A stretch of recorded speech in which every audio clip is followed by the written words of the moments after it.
Vermont 911, where is your emergency? Okay, hold on while I connect with the ambulance. Okay, thank you.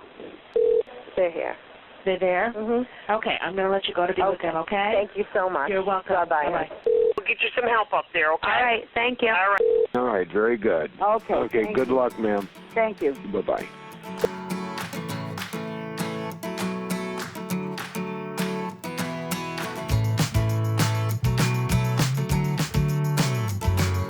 I began my career with the Vermont State Police December of 2016. Before that, I worked in various fire and EMS law enforcement communication centers, as well as 911 in New Hampshire. Coming up on about a year and a half, almost 3.5 years now. I'm going on 3.5 years.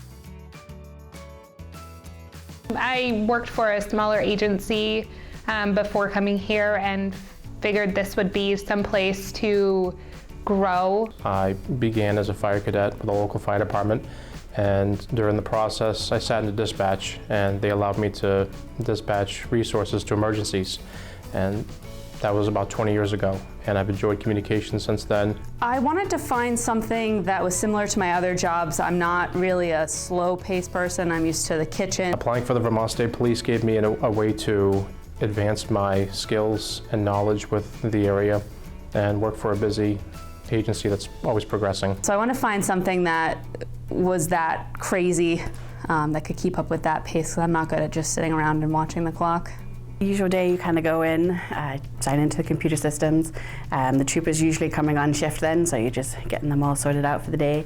And then it's just fielding calls on the radio, checking your emails. Really anything could happen. It depends on where you're sitting as well. It could be fire emergency or medical emergency. A typical day for dispatch for me is anything but typical. I work third shift, so from 11 p.m. to 7 a.m. You walk in and you relieve the person in front of you. They brief you on what's going on, whether it be 10 slide-offs or they say absolutely nothing is going on, everyone's at the barracks.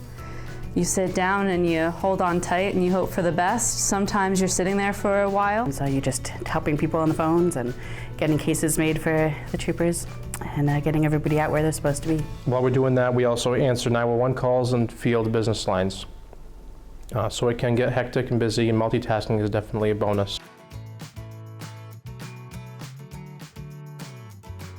The rewarding aspect of knowing that you potentially saved a life on 911. I've always enjoyed the challenge that communications brings. You never know what's going to come over that phone line, whether it's a business line or a 911 line. The way I've always thought of it was when somebody dials 911 is their worst day, whether it could be a witnessed car accident or a loved one that's collapsed. It's our job to be professional and give them instructions as to how to help them through or what to do, whether it's CPR or delivering a child or bleeding control for a traumatic injury. I like that no one day is similar to the next. It's not only, you can't tell the call volume you're going to receive, but you're also at a different desk. Really like helping people. I really like that feeling when you've had a really good call and you've actually been able to give somebody some good advice or just actually genuinely get them some help. That feels really good. It's also really exciting. Anything can happen at any time. It's nice to have a different area to be working with every single day, different troopers, as well as the fire and EMS that I enjoy.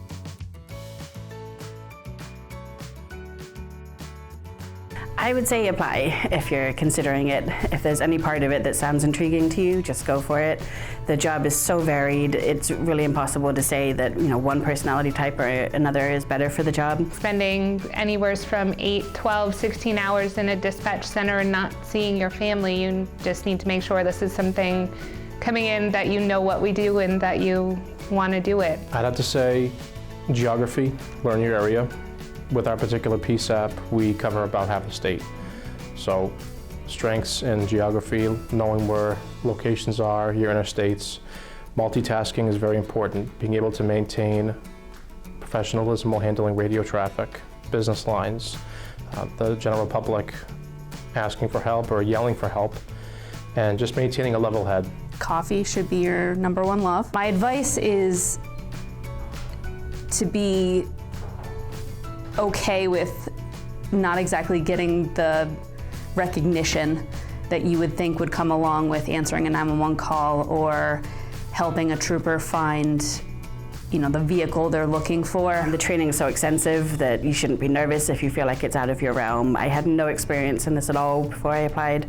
I figured I would just go for it, thinking I was never going to get it. And here I am 3.5 years later, and I feel very comfortable and confident doing it now.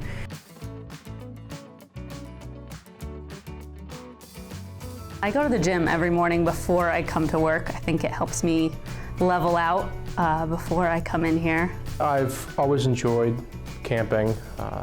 It's been a while since I've gone, but I definitely want to get back into it. Fishing, spending time with family and friends. Usually by the time I've driven home, I feel pretty relaxed. I have a nice, relaxing back roads drive home, so that really helps. But I have a new baby at home, and so playing with my new baby and spending time with my husband, just doing things that are completely different than what we deal with at work. You want to separate yourself from the stresses of the job. I typically go for a run after work just to decompress and get my thought, and then go home and we'll read with my kids or play outside, and anything, just spending time with my family and being with them.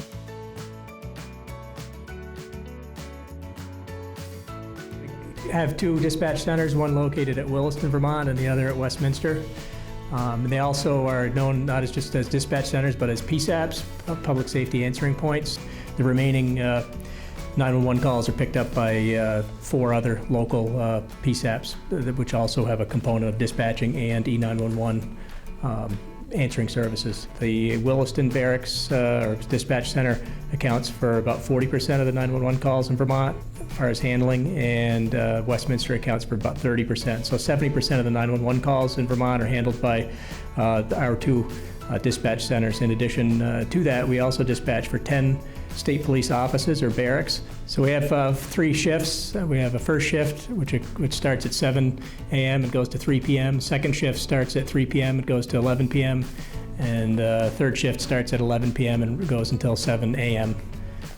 And people bid shifts, so you work a 5 days on, 2 days off. So you bid your shift, and it's based on seniority. So once you have a shift assigned to you, you can keep it, or you can put in for other shifts as they open up. There are overtime opportunities where you can work after your shift or before your shift, because we are 24/7. We don't close for holidays or weather. We're always open, just like any other first responder would be. We dispatch for local law municipalities, fire, EMS. We also dispatch for the Fish and Game and Liquor Control, Department of Motor Vehicles.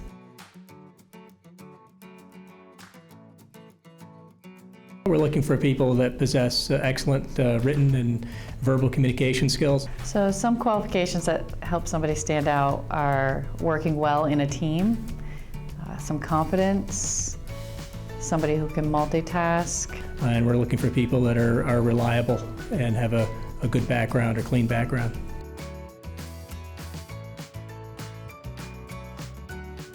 A dispatcher is a lifeline for troopers on the road. They are an information source with access to multiple database systems where they can look up and provide useful information to troopers on the road. They are the first persons to receive a call and gather the information. They screen the call to either assist the caller, or they direct the information to the proper agencies.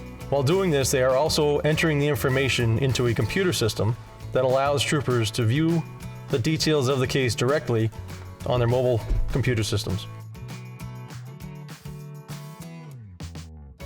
When a position becomes available, we have it posted on the Department of Human Resources website. They have a career page. It's usually up for about 10 to 15 days, and then they forward us a list of qualified applicants after it's done. From there, we invite people to come in for testing. It's called the Critical test. To qualify for an interview, you have to pass the test. It tests data entry, memory recall, spelling, typing, amongst other things that are skills for the job. And then from there we do a panel interview. From there we then do a background check and hopefully a job offer. Training can last anywhere from 4 to 6 months when you factor in on-the-job training, courses that you take off outside of the PSAP, ride-alongs, things of that nature. When you start, you are considered an ECD level 1. After 2 years, you become eligible to be an ECD 2, and then we have supervisors on shift, a PSAP administrator who runs the overall center, and then myself as the training coordinator.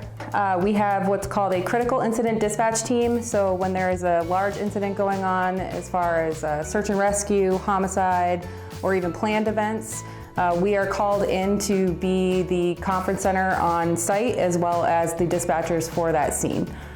We also have the members assistance team, which includes civilian members. They're there to support when we have a critical incident and debriefings.